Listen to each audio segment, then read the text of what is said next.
Boa noite. O Brasilianas discute hoje o tamanho da recessão e suas consequências e perspectivas na economia do país. O Brasil vive um período de retração muito difícil de ser superado a curto prazo. O tamanho dessa crise é tema permanente de discussão. São muitas as variáveis, como, por exemplo, os impactos que estão por vir aí por conta do ajuste fiscal lançado pelo governo federal. Para debater essa questão, contamos hoje com a participação do professor e pesquisador do Instituto Brasileiro de Economia da Fundação Getúlio Vargas, Samuel Pessoa, do economista-chefe da Gradual Investimentos, André Perfeito, e do pesquisador do Centro de Estudos de Conjuntura e Política Econômica da Unicamp, professor Bruno de Conte. E também contamos com a colaboração da jornalista Sara Kines, que vai selecionar perguntas encaminhadas através do portal brasilianas.org. Nesse primeiro bloco, vamos tentar entender aqui qual é o tamanho da crise econômica. Eu vou começar com o Samuel Pessoa. Pessoa, boa noite. Como é que você vê esse período de recessão?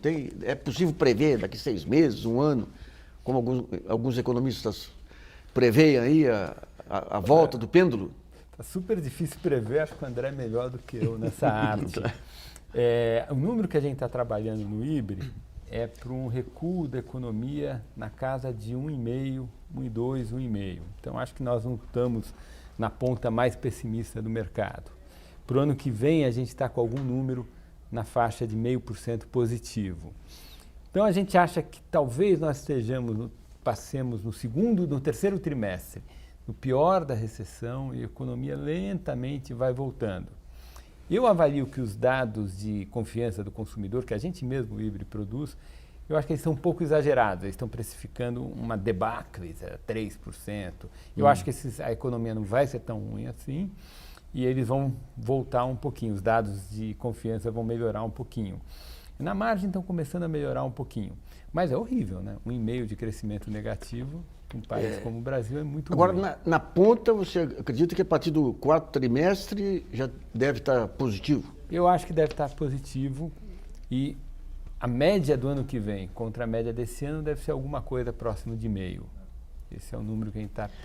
Só para entender, se a gente está tendo aqui um aumento do desemprego aí com a política de juros, com os cortes fiscais, de que forma que se reverte? É a confiança do empresário voltando o investimento, mas você tem uma demanda que vai cair também, né?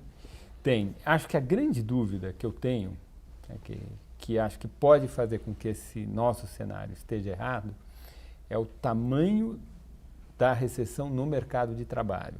E é super difícil falar de mercado de trabalho porque a gente não tem boas bases de dados.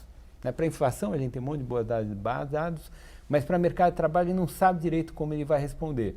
Então, nesse cenário de 1,5% negativo, com recuperando no final do ano e já no positivo ano que vem, a gente está supondo que o desemprego não vai crescer muito. Até quanto que...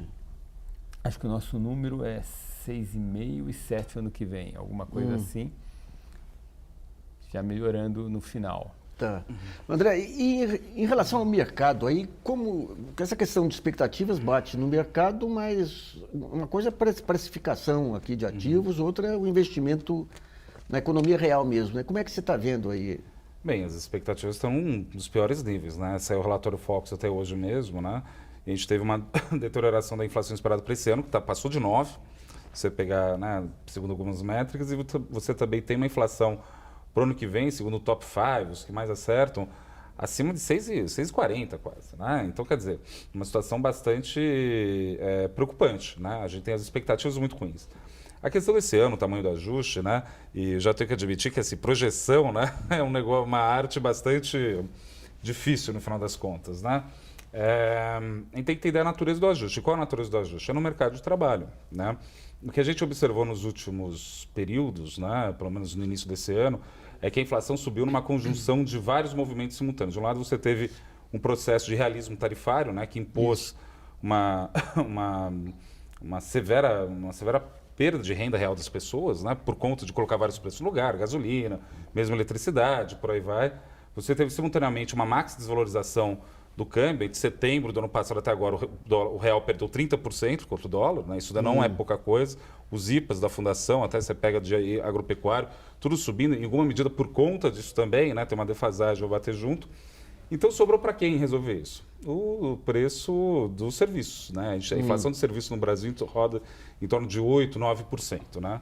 Grosso modo é o seguinte, o salário da empregada doméstica vem sendo reajustado 10% ao ano nos últimos 10 anos, por aí vai. Acabou.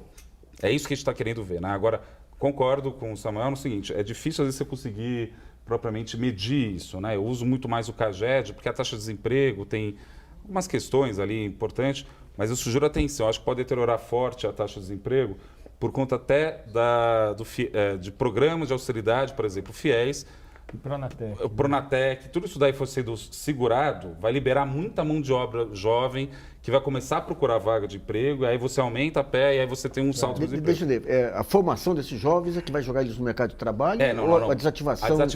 A desativação do programa. Porque cá entre nós, alguns casos são gritantes, né? A pessoa não sabe nem ler direito, já recebia. Eu acho que tem que ter uma equalização isso.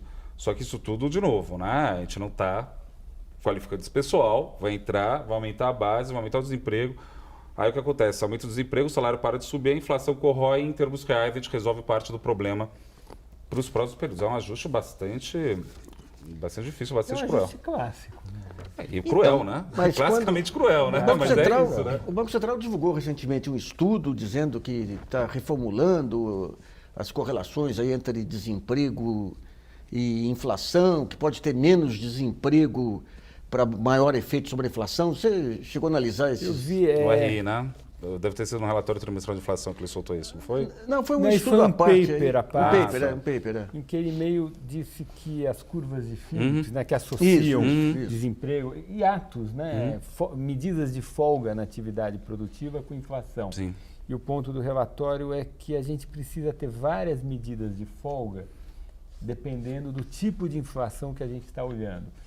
E eles mostravam que, para a inflação de serviços, o mercado de trabalho é o grande indicador, e nas contas dele, com um desemprego não muito grande, a inflação de serviços ia ceder rápido. Amém. Essa é a minha dúvida. Quando eu falei da dúvida do mercado de trabalho, a dúvida é essa, porque a gente não vai colocar a inflação na meta se serviço ficar rodando 8,5. Então, o serviço tem que ir para 4,5. O que a gente não sabe é qual é o custo social de desemprego requerido para trazer a inflação de serviços para 4,5. E esse exercício, esse trabalho era um pouco otimista. E olha, com pouco desemprego, a gente consegue trazer a inflação de serviços para 4,5 e aí os juros vão poder voltar a cair. Bruno, como é que você vê essa questão aí de, fazendo um ajuste fiscal, jogando a economia para baixo, você conseguir retomar mais à frente? Você acha factível esse cenário que está sendo traçado? Eu fico bastante preocupado, na verdade, viu, Nassif? Porque justamente o que vem à mente, o que a gente tenta buscar é qual será a fonte futura de dinamismo, né? E aí, justamente quando a gente pensa nesse ajuste pela inflação dos serviços, isso vai significar uma corrosão do poder de compra de uma parte grande da população, né? E aí, o que significará, portanto, possivelmente, uma queda ainda maior, um arrefecimento ainda maior no crescimento do consumo, né? Se a gente olhar uma trajetória mais longa, a gente vê que o consumo está crescendo das famílias a taxas cada vez menores, né? O ano passado foi 0,9 e acho que a tendência para esse ano é de que esse crescimento seja muito menor pelos motivos que eles mesmos expuseram, né? No que diz respeito ao mercado de trabalho, o que vai acontecer também é que um pouco da folga que a gente verificou nos últimos tempos foi oriunda não exatamente de geração de ocupação, mas da PEA crescer muito pouco, né? Da PEA, a população economicamente ativa crescer muito pouco, por questões demográficas também, mas também porque o jovem estava tendo pelo menos mais oportunidade de estudar, como ele disse, não só pelos programas do governo, mas também porque a renda familiar estava crescendo, o que permitia que o jovem estudasse ao invés de trabalhar.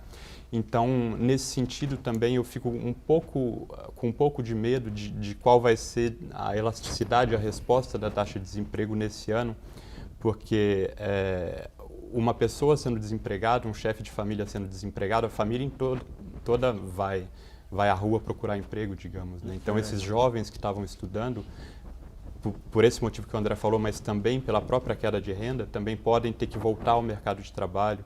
Então, eu não tenho previsões precisas, mas eu tenho esse medo de que a taxa de desemprego responda com um pouco mais de velocidade. Né? Samuel, o que foi colocado aí por onde que a economia pode ser puxada, né?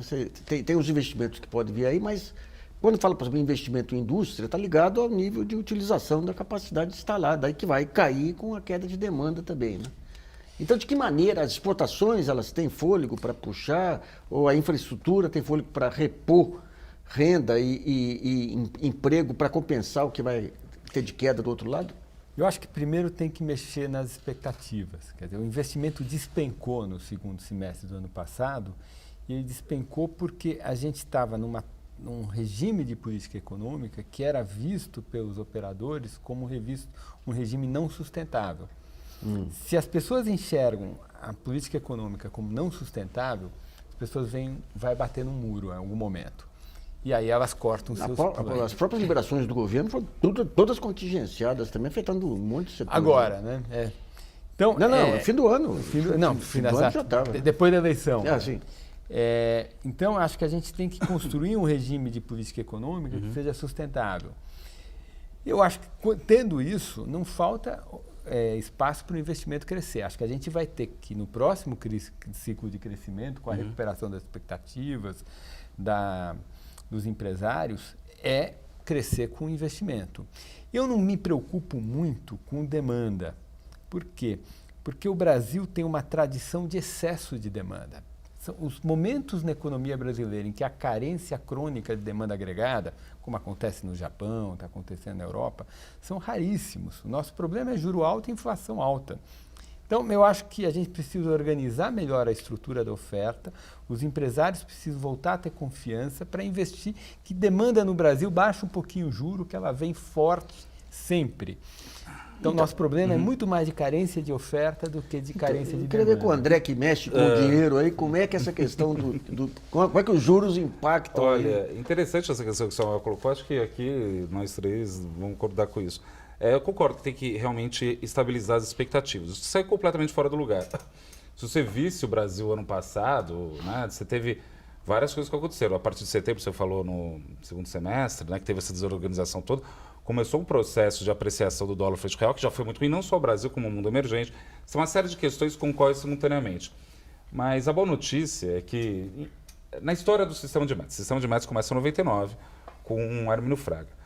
Em 98 para 99, quando o Fernando Henrique ganha, a gente teve uma desvalorização muito forte do câmbio, que a âncora era cambial, isso daí teve banda diagonal endógena, eu não vou entrar no detalhe que é isso, mas teve uma bagunça danada, o câmbio disparou. Nisso que o câmbio disparou, Armínio Fraga começou, para começar os trabalhos da Selic, 42%. Oi, bom dia, 42% da Selic. Quando você coloca uma taxa de juros muito alta, quando você fala que a taxa de juros é muito alta, você simultaneamente na mesma frase está falando, opa, isso vai cair.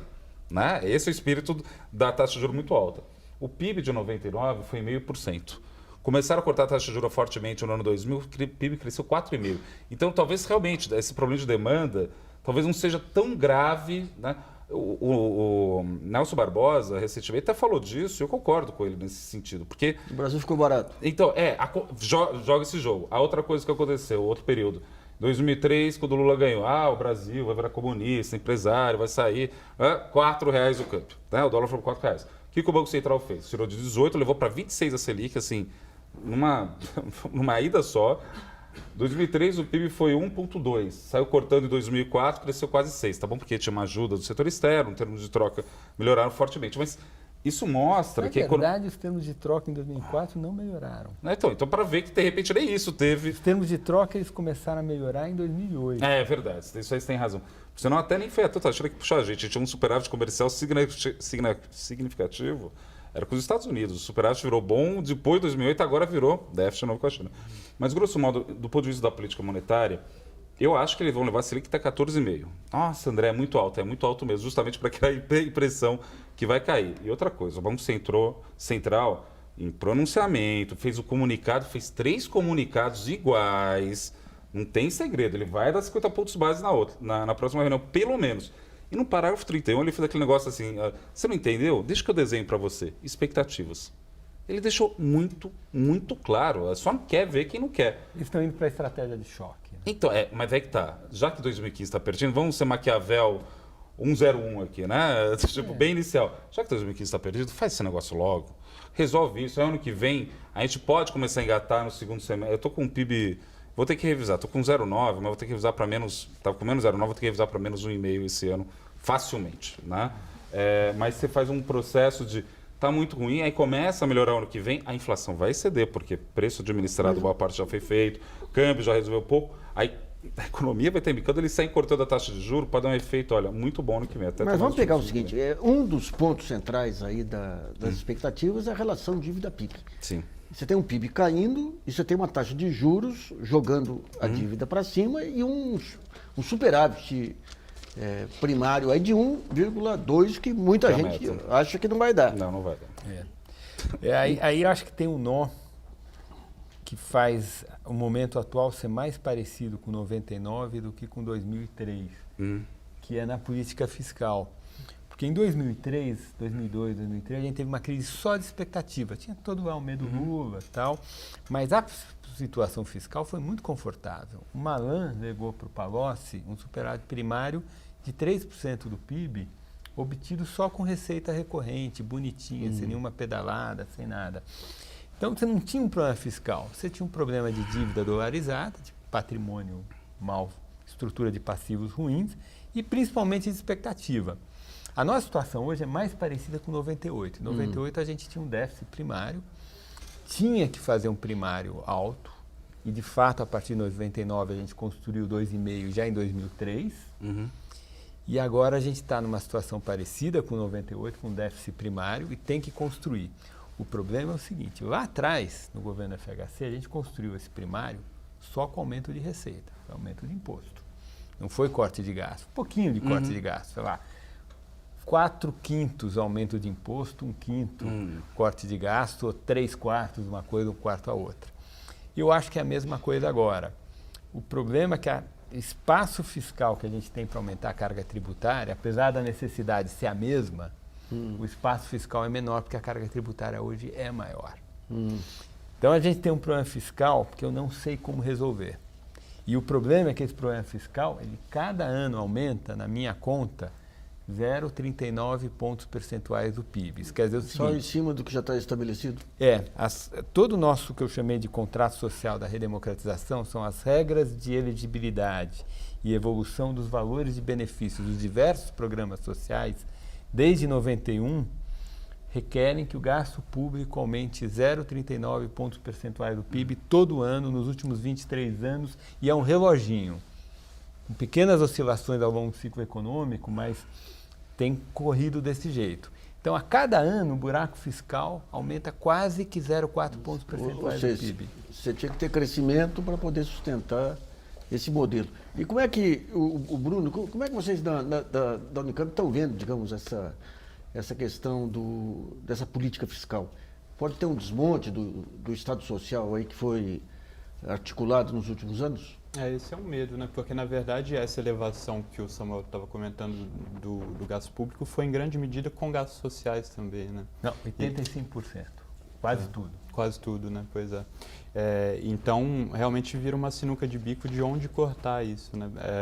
E aí, voltando à questão que o Samuel colocou também, o crescimento da arrecadação se torna difícil de visualizar, mas dinamicamente o que poderia ser a solução para isso é de fato a volta do crescimento, né? E um outro ponto, acho que interessante de ser analisado é a composição desse ajuste, na verdade, né? Dando de barato que o ajuste tem que ser feito, enfim, a gente pode até discutir isso depois, mas se ele tem que ser feito, o como ser feito, dos dois pontos de vista de novo, né? Aí do ponto de vista do gasto e da arrecadação.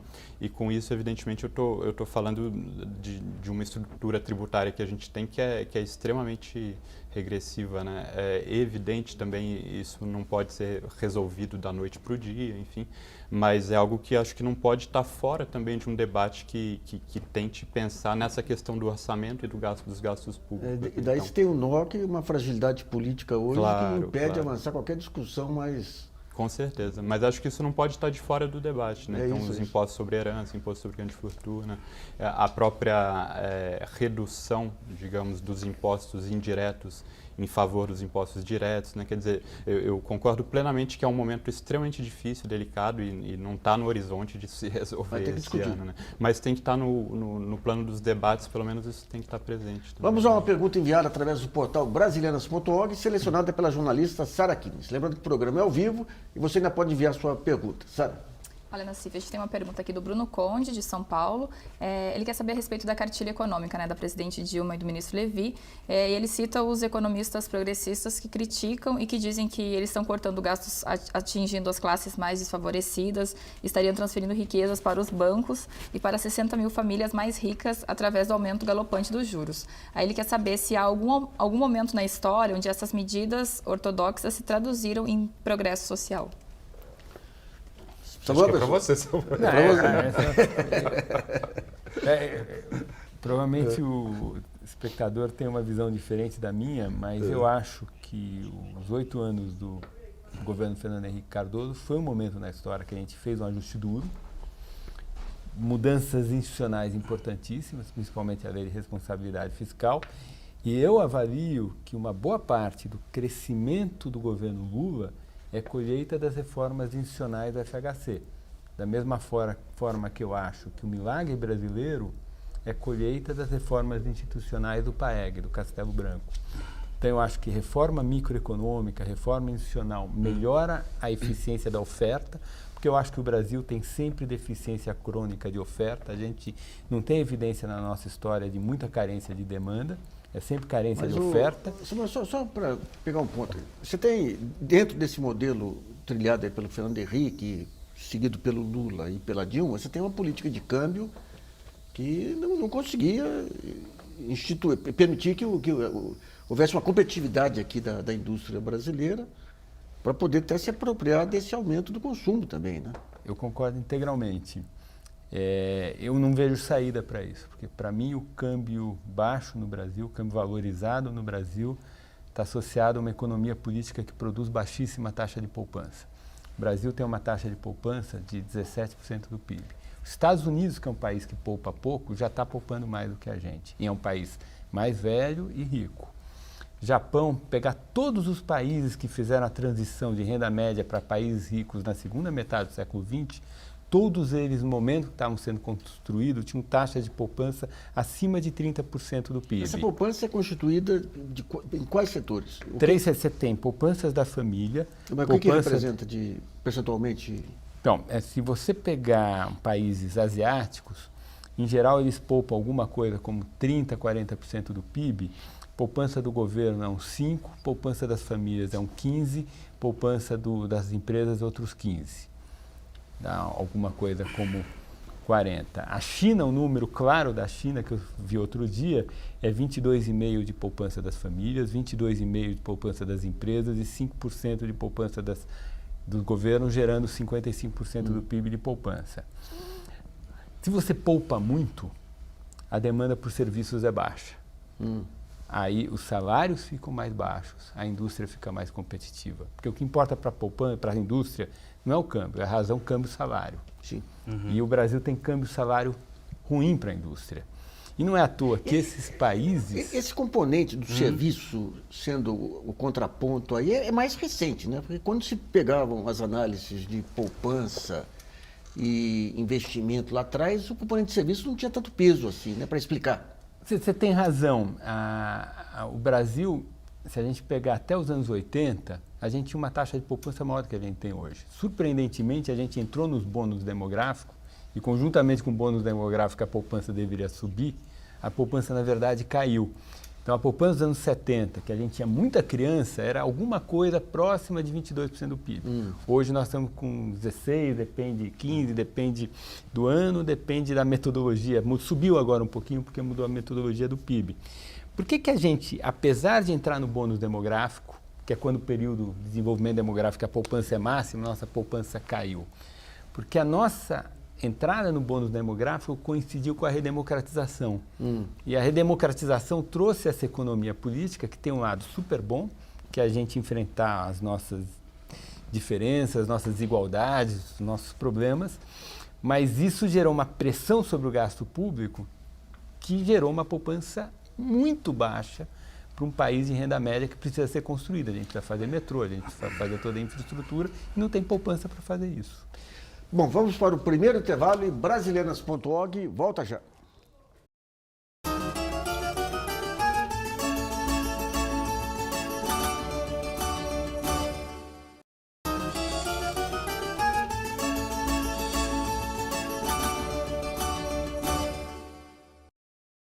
Voltamos a apresentar o Brasilianas.org, que discute hoje o tamanho da crise econômica no país. Nesse segundo bloco, vamos ver os efeitos da economia internacional em cima da política monetária e fiscal.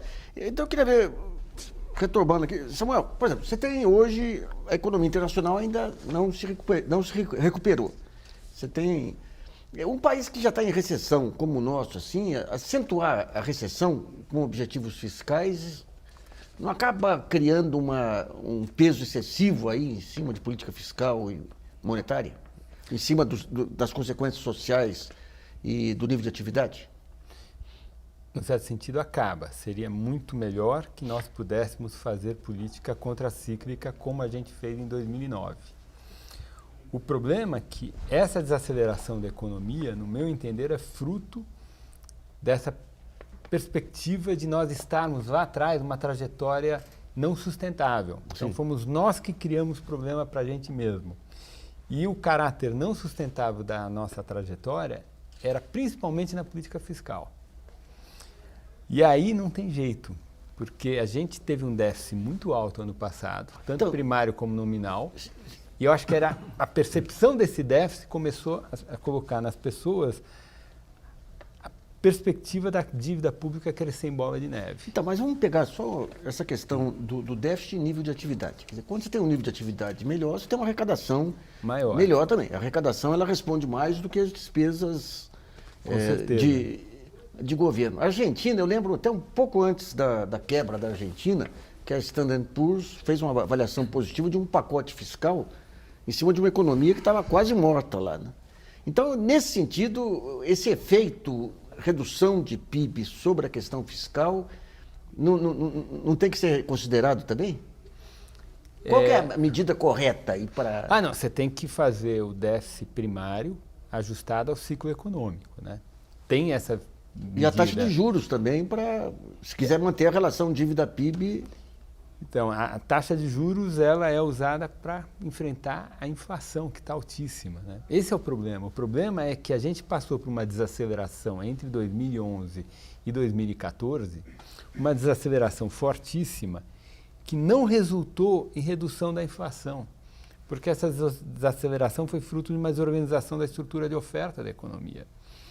E aí agora a gente tem que, apesar da economia estar crescendo muito pouco, encaixar juros muito altos, porque a gente precisa colocar a inflação na meta. Eu queria ver com o André. André, se for debulhar a inflação hoje, aí o que está pegando? Salário. Agora é isso, né? Vale notar que assim, o sentido do ajuste, no final das contas, é que em economia, né, é complicado, né, porque os assuntos se interpolam, né? Então separar joio do trigo... Tudo depende tudo né? depende, né? A gente deixou o câmbio realmente se apreciar demais, né? Teve alguns outros países, se você pegar entre, por exemplo, 2003 e até 2010, o real estava se apreciando mais que o franco suíço, mais do que a coroa sueca, mais que só para mostrar um dos pontos que vazou. Mas o ajuste que a gente vai ver no Brasil é justamente isso. Porque eu falo que é um salário fixo nesse ponto? Por exemplo, você pega lá, no final do governo Fernando Henrique, no início do governo Lula, né? Você tinha um salário mínimo em dólares de $70. Né? Você teve uma série de medidas de valorização do salário mínimo, que eu não vou entrar nem no mérito aqui se foi certo ou não. Ganhou-se esse projeto, né? O projeto do PT era esse e ganhou isso. Não vou entrar no mérito aqui agora. Foi para $280. Subiu fortemente o salário, né? Nesse sentido, a demanda cumpriu o seu papel ali. Agora a dúvida é o seguinte: como eu vou criar os incentivos necessários para o investimento? E aí a gente tem uma questão que é o seguinte: está em $280, vai cair esse salário.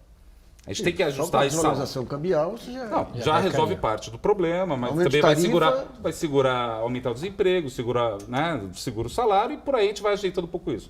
Mas o que é importante anotar, e é isso que eu tenho falado para todo mundo, pelo menos os clientes, estava em 70, vai para 280, não vai voltar para 70. Vai voltar para 250. Parte da demanda está preservada, vai ter jogo ano que vem. Porque o que eu estou querendo falar para as pessoas é o seguinte: tem jogo ano que vem, não entra nessa coisa. Porque é natural do mercado de capitais organizado, só para pegar o Keynes aqui, né, que você propague alguns efeitos ali nas convenções, que é assim, o Brasil acabou, né, vamos vender tudo, vamos... Que é natural do jogo, mas assim, cabe a gente também apontar que não é exatamente isso. Esse processo de ajuste no salário real é violento. Vai ser bastante violento. A gente vai, no fundo, né, socializar por essa ponta as perdas desse período. Não teve aumento da produtividade, aí tem uma discussão grande, né? O Samuel aponta com bastante razão, e o Bruno também trouxe aí outras questões. Assim, qual que é o polo dinâmico da decisão do empresário? Né? É uma sustentabilidade do país, da dívida.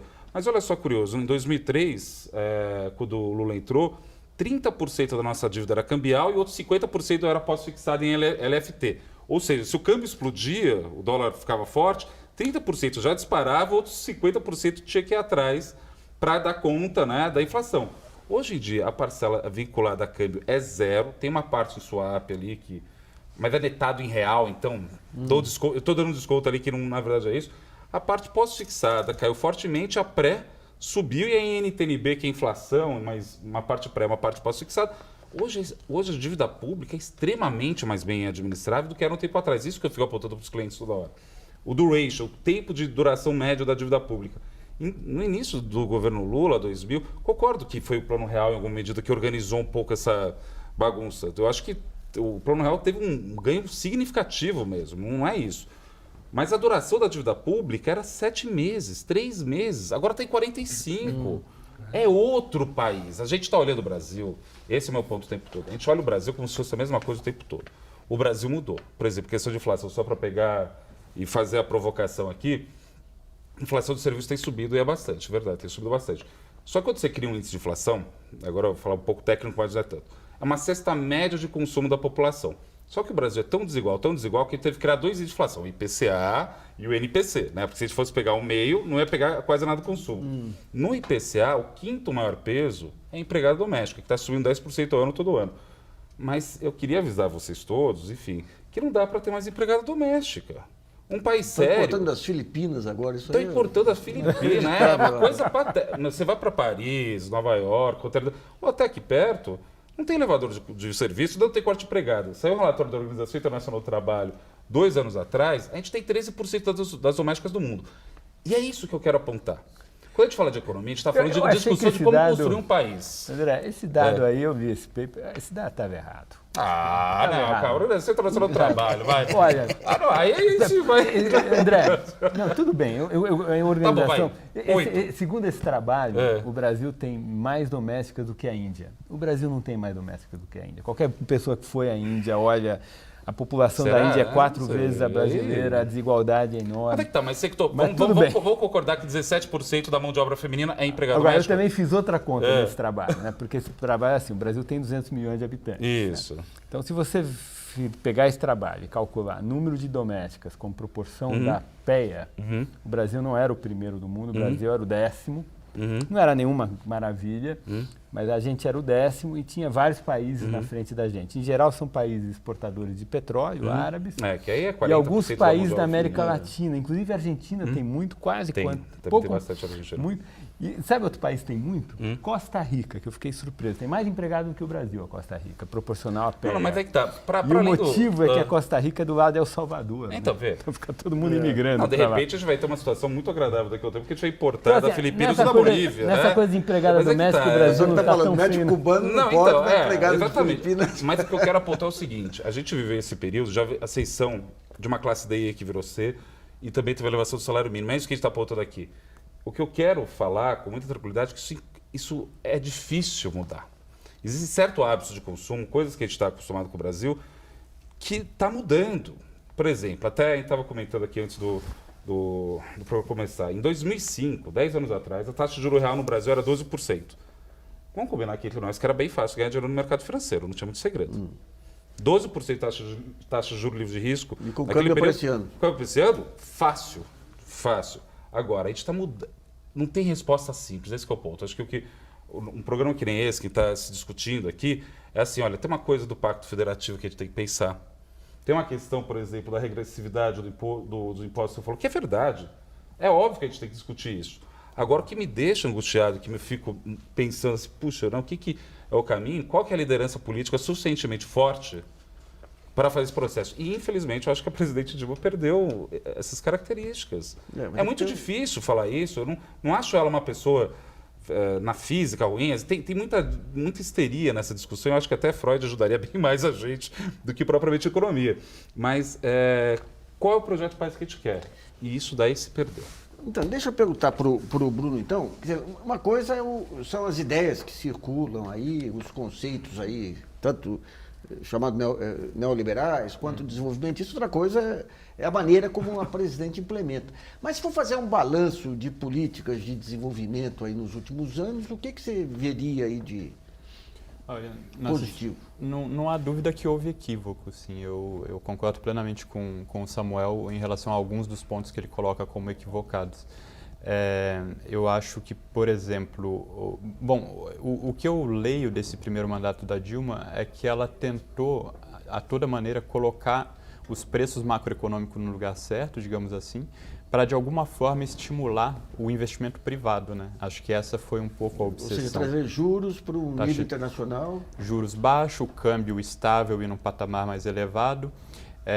E aí, por diversas maneiras, né? Então, energia segurou preço, desoneração de folha de pagamento, para, na verdade, estimular o investimento privado, que acabou não vindo, né? E aí, a pergunta que se coloca é por que ele não veio. Daí entra essa questão das incertezas que essa política fiscal acabou criando, que o Samuel comentou. Pode ser por aí. Uma outra questão que pode ser colocada em debate é o ganho que hoje o setor industrial tem também nos mercados financeiros, né? E eu acho que uma outra questão que é importante de ser discutida, inclusive trazendo alguns dos debates que a gente teve no primeiro bloco, quando a gente pensa, por exemplo, no Brasil não falta demanda, e eu concordo com isso, a questão é um pouco para onde vai essa demanda, né? Então, para pensar no investimento privado também, ele virá se ele perceber que precisa ampliar a sua capacidade dentro do país. Ora, o que a gente percebe é que cada vez mais os empresários trabalham de forma integrada, são as grandes cadeias. Então é como se hoje eles tivessem que olhar não para a sua capacidade ociosa internamente, mas para a capacidade ociosa do mundo como um todo, né? E o que aconteceu foi que boa parte do setor industrial brasileiro se readaptou a um contexto de câmbio baixo, aí eu concordo plenamente também que esse foi um equívoco, né, de deixar o câmbio cair, escorregar durante muito tempo, e o setor industrial se readaptou no sentido de importar percentuais cada vez maiores da sua própria produção, quando não se tornar meramente importadores, né? Então, quer dizer, isso se relaciona, na minha opinião, com diversos dos aspectos que estão sendo tratados, porque permite que essa demanda vaze para o exterior, faz com que o acelerador, né, do consumo para o investimento se torne mais capenga, digamos assim, e se relaciona, inclusive, até, na minha opinião, com a questão da inflação. Porque se tivéssemos um padrão de crescimento mais assentado na indústria, a indústria, por definição, tem uma produtividade mais procíclica, né? Então, o crescimento do salário não seria oneroso ao empresário, né, se a produtividade crescesse. E nos serviços, aí ao contrário, né, os serviços têm dificuldade, de fato, de responder com produtividade. Né? Então, enfim, eu acho que a indústria é um dos pontos que deve estar no meio de todo esse debate por diversos aspectos. Vamos a mais uma pergunta enviada através do portal brasileiras.org, selecionada pela jornalista Sara Kim. A gente tem uma pergunta da Vivian Souza, de Diadema, São Paulo. Ela quer saber a respeito da situação econômica e estrutural brasileira, se ela é semelhante à vivida por algum país.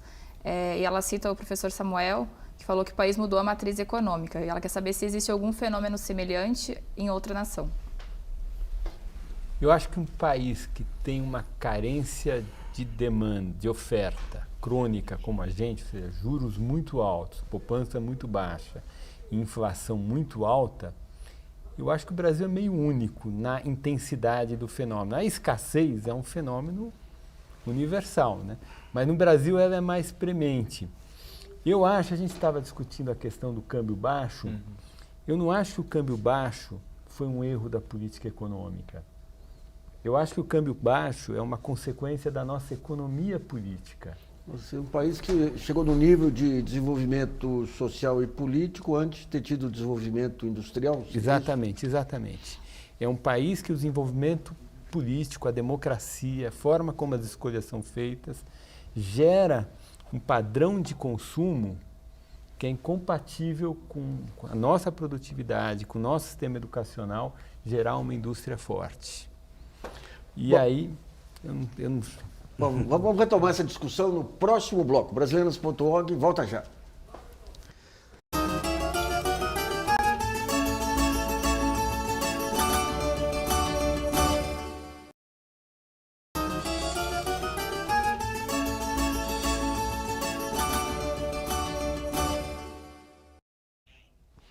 Voltamos a apresentar o programa Brasileiras.org sobre o tamanho da recessão econômica e os passos do país daqui para diante. É o que nós vamos discutir nesse bloco. Eu queria pegar agora e começar com o Bruno. Ô Bruno, você mesmo falou aqui dessa questão da integração com as cadeias produtivas internacionais, do fato da indústria hoje importar muito. Quer dizer, o Brasil, pegando do ponto de vista positivo, ele tem um mercado de capitais relativamente desenvolvido, recursos naturais, mercado de consumo. De que maneira pensar? E tem esse problema de um avanço social que precedeu aí um desenvolvimento industrial. Né? Dentre tudo essas possibilidades, qual o papel estratégico que você vê para o país para se inserir na economia global mantendo emprego, mantendo as condições sociais aí? Nassif, algumas das possibilidades já foram perdidas, possivelmente, né? A história não anda para trás, então não é possível. Mas, bom,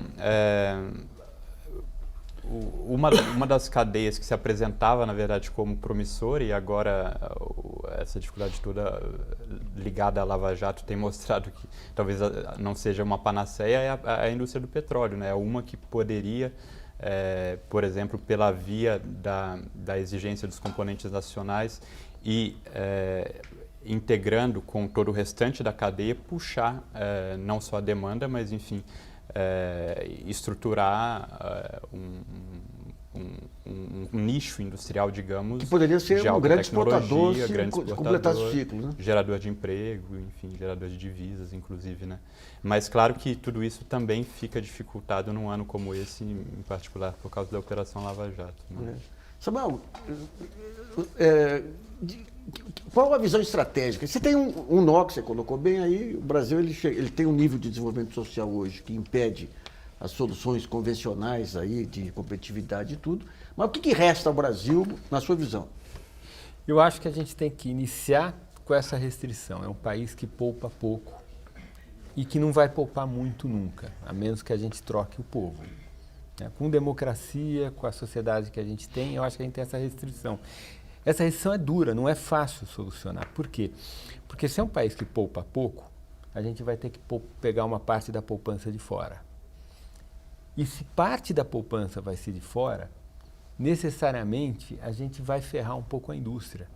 Por quê? Porque se eu vou trazer coisas de fora para dentro para completar a poupança, o que eu posso trazer? Coisa que eu consigo colocar num navio e trazer, né? Agora, eu consigo colocar num navio e trazer dois tipos de bens, ou bens primários ou bens manufaturados. Bem primário não vai ser porque a gente já tem bastante, né? Então, a complementação de poupança que a gente precisa para financiar o nosso desenvolvimento vai vir... Você está falando fundamentalmente de importação de máquinas e equipamentos. Exatamente. A complementação da poupança vai vir de bens manufaturados. Isso significa que a produção doméstica de bens manufaturados vai ficar comprometida porque uma parte vai ter que vir de fora porque a gente não tem poupança doméstica para financiar a produção local dessas coisas, a menos que nós mudemos a economia política. Então eu acho que o que dá para fazer é primeiro criar instituições que permitam que nós convivamos com déficits externos altos e permanentes sem grandes chacoalhos, que é o que a Austrália faz, acho que é o que é possível a gente fazer. Melhorar a qualidade da educação ao máximo e tentar se integrar nas cadeias produtivas locais, seria o que o pessoal chama de uma integração subserviente, sei lá o que, alguma coisa assim. Eu acho que a nossa economia política permite isso, eu não vejo muita alternativa a isso. Agora, eu acho que isso pode gerar padrões de vida elevados, bem-estar elevados, numa economia que não vai ter um nível de diversificação produtiva que talvez diversos analistas gostariam. André, o mercado durante um tempo aí se entusiasmou com a indústria do verde aí, com o bioetanol, com o etanol e tudo. tentou essa questão do agronegócio também. Durante um período a Vale dizia que ia fabricar tudo aqui internamente. Quais as oportunidades que você vê dentro de um quadro de economia estabilizada? Eu vou me permitir fazer 2 comentários, um em cima do que o Bruno disse. O que é impressionante do Brasil é o seguinte, há quanto tempo a gente só fala de petróleo e carro, né? Parece que os 2 eixos fundamentais do espírito desenvolvimentista desse país são essas 2 coisas, né? Parou de se criar outras coisas, né? Você cita essa questão do verde, né? Dá para colocar mais coisas. Saúde. Não, tanta coisa, né? O Brasil, é engraçado, eu estava recentemente conversando com um colega de um banco alemão, né? E ele comentou uma coisa para mim, estava recentemente com alguns empresários alemães e a gente estava realmente, conversei com ele faz um mês. E realmente, né, tá aumentando o salário, tá complicado aqui para a gente fazer isso. O que eles resolveram fazer? Aumentar o investimento. Isso é simples. A produtividade assim, né? Poupar a mão de obra, ponto. Entendeu? Então, quer dizer, tem umas coisas assim que eu acho que é uma questão de mentalidade. Eu vou insistir no meu ponto que a gente está passando por um momento que é difícil ganhar dinheiro no Brasil mais do que era. Eu vejo isso no mercado financeiro. Antigamente, a gente não tinha que criar produto de crédito nenhum. Agora, a corretora que eu trabalho, se você soubesse o esforço que a gente faz para criar FDIC, FIP, LCI, LCA, eu mesmo criei na corretora um índice alternativo para ver bolsa de valores, mudou o jogo. Antigamente, era simplesmente jogar no overnight, ganhava lá o CDI e estava tudo certo. Então, tem questões aí que são questões de ordem de percepção de país que eu acho complicado, mas tem essa questão que... Qual é o norte? Né? Porque a Dilma fala pátria educadora. Pô, cadê a internet de graça e tudo que é favela? Não sei, entendeu? Tem Mas que quando pensar, a gente tem que pega, criar. por exemplo, a carência de infraestrutura, eu lembro que conversei tempos atrás com uma moça do Itaú que estava no Oriente Médio. Fala, cada vez que o pessoal reclama da carência de infraestrutura, eu vejo como oportunidade de investimento. Mas isso, é óbvio. E agora é com o Banco óbvio. da China, com o Sabe Banco que eu fico da triste? Ásia. Eu sempre faço palestra para muito empresário, né? Aí todo mundo reclamando, difícil, porque em tese está mais difícil para ganhar dinheiro mesmo. Aí você mostra a data de investimento estrangeiro direto aqui. Depois que eu consigo investimento grade, 60 bi, reloginho, um negócio de lá. E mesmo fluxo na bolsa. Quer vender Brasil? Não tem problema, tem quem compre. Acabou. A China agora mesmo anunciou 50 bi na caixa, né?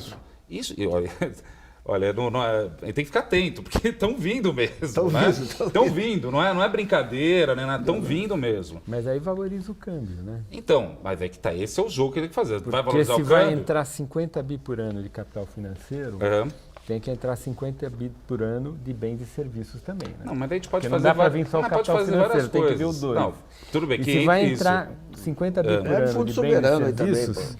compra. E depois esteriliza. A gente pode fazer várias coisas. Esse que é o ponto. Eu não acho que é tão... mas se aí eu você discordo compra e esteriliza, pressiona a inflação. eu confesso Não, mas é que tá. A discussão é um pouco complicada, mas eu confesso que nunca me convenceu esse negócio da poupança É? externa. Não.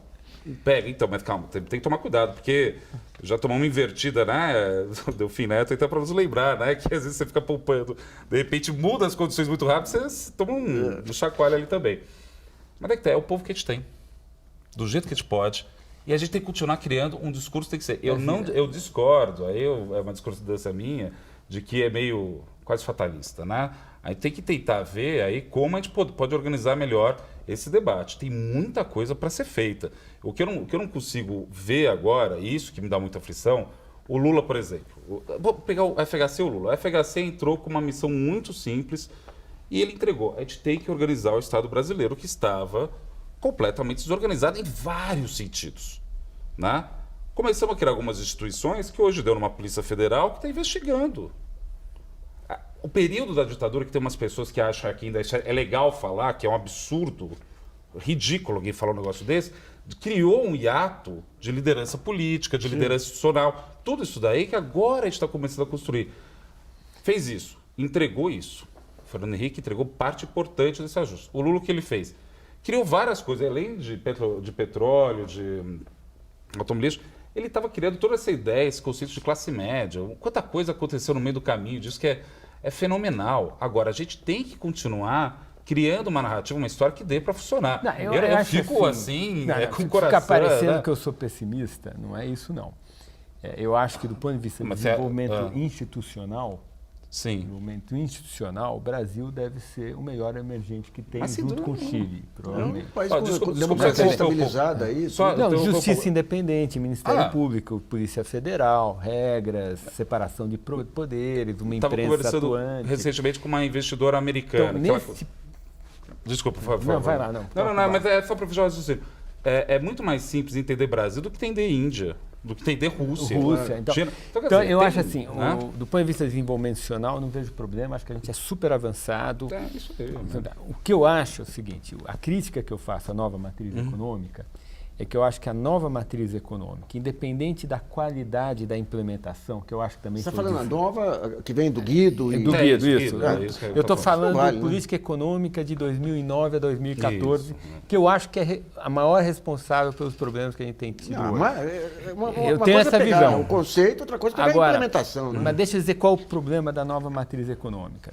Eu acho que teve um problema imenso de implementação, mas mesmo que fosse bem implementada, eu acho que não ia funcionar, porque é um conjunto doutrinário que tenta fazer um regime de política econômica que não está de acordo com a nossa economia política. Então, eu acho que a economia política nossa impõe restrições que a gente, enquanto economista, enquanto formulador de política econômica, a gente tem que entender as restrições impostas pela economia quais pontos política. especificamente que E eu acho que a grande restrição que a economia política impõe é a limitação de poupança. Então, vou dar um exemplo dramático, eu acho que é importante. A gente estava lá em 2003 com uma taxa de poupança de 16, uma taxa de investimento em 14, um superávit de transações correntes de 2. O Lula foi lá e acho que movimentou o espírito animal. Chegou a dizer, empresários acreditem no Brasil, invistam. Taxa de investimento saiu de 14 e foi para 19, andou 5 pontos. Taxa de poupança andou 1 ponto, a taxa de investimento saiu de 12 foi para 19, de 13 foi para 19, e a taxa de poupança saiu de 14 foi para 15. Então a gente saiu de um superávit externo de 2 para um déficit externo de 4 ou 3. Ora, o que a gente deveria ter feito? A gente deveria ter instituições que fizessem com que a aceleração do crescimento econômico que a gente viu no Lula produzisse um aumento da taxa doméstica de poupança junto com o aumento do investimento. Porque se a taxa doméstica de poupança crescesse junto com o investimento, a gente não batia na limitação externa e certamente com uma poupança maior, os problemas do setor público seriam muito menores.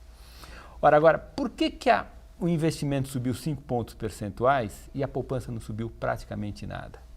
Eu acho que não foi erro de câmbio e juro.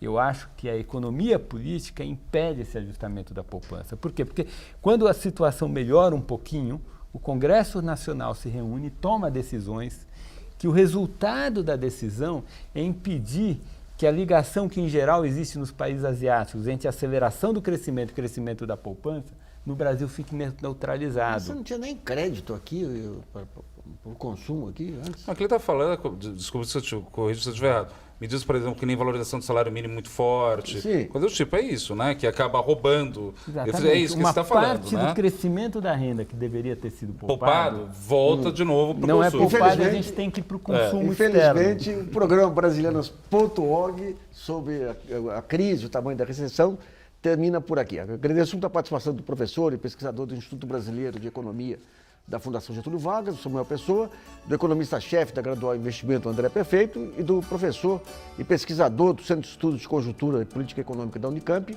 Bruno de Conte. E também agradeço a colaboração da jornalista Sara Kines e de você que nos acompanhou em mais essa edição.